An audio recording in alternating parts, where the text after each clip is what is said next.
Welcome back to Better Kansas City. So bone broth isn't just having a moment, it is here to stay. Shelly Murray from the Broth Pod is actually in the kitchen to talk about some of the benefits. We're looking at it right now, but I have to ask you, how did you get started with bone broth? So 12 years ago, I was in a cycling accident, and my husband's partner's wife brought me this healing broth that absolutely, I was craving it. I drank through a lot of it during my healing. And as I was getting healthier, I went from just the broth, then I started adding vegetables, rice, meat, as my digestion started to kick up and to kick in. And as you started seeing your health get better, obviously you were believing it, and eventually you launched the Broth Pod. Absolutely. So then I got interested in, okay, how do you make this? So I used this book, the Nourishing Traditions Cookbook, and that will tell you how to make anything the way you should make it. Oh. And that's how I started making it. Well, that's amazing. And we're looking at it right now. So I've heard about bone broth for a long time, but I've never actually tried it. What are some of the healing benefits?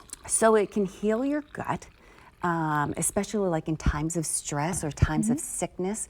It's so easily digested. It can help your skin, your hair, your bones, your joints. It's like an all-in-one booster kick. It's loaded with nutrition. That's why, because it has vitamins, it has minerals, it has electrolytes. Okay, and it actually has chicken byproducts in it. That's why, Yes. For instance, you can only have it for 7 days or something like that once it's been opened. So once it thaws out, then it's only good for 7 days. So yes, you want to put food into your body that will rot and mold. And so this will rot and mold eventually. Okay, so it kind of seems like that's a little bit backwards, but I know where you're coming from. You also brought a lot of different things that you can add to Absolutely, yes. So I do not put any salt in my broth. I use kombu, which is a piece of seaweed which is loaded with minerals. Okay. So I would recommend a pink sea salt or a gray Himalayan sea salt. Okay. Okay. So that's just to give it a little bit more flavor. Okay. Yep. And then if you want a healing boost, this is turmeric root. Okay. But I make it into a turmeric paste where you add a little black pepper and some water and you cook it, and it becomes really easy to blend in. So I'll use about a half a teaspoon of that.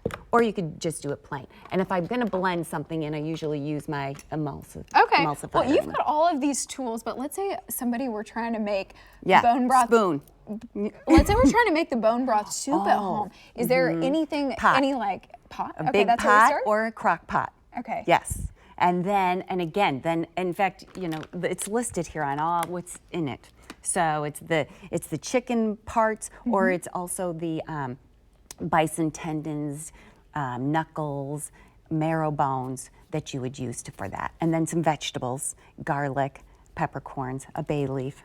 Well, all of that is so important because you're talking about like literally getting the minerals and the nutrients from the bone, from even like chicken products. Yes, absolutely. Okay. Absolutely. And then I see some ghee and some other things I recognize over here, like things that we can add to maybe like meet our specific dietary needs. Right. So these are just great fats. Any kind of olive oil. But again, make sure it's a good quality. Ghee is clarified butter, so a lot of people who are dairy intolerant can tolerate ghee. Okay. And it's loaded with great nutrition as well. And then just some seasoning, so some ginger, fresh ginger. I was in New Zealand and they had chipotle powder in their bison, and it was delicious. Oh my gosh, well, we're gonna have to try some of that in a little bit, but maybe let's take a cheers to our bone broth soup, and this will be my first time trying it. So thank you so much, Shelly, for bringing it on. Absolutely, you're Bill? welcome. Thank you.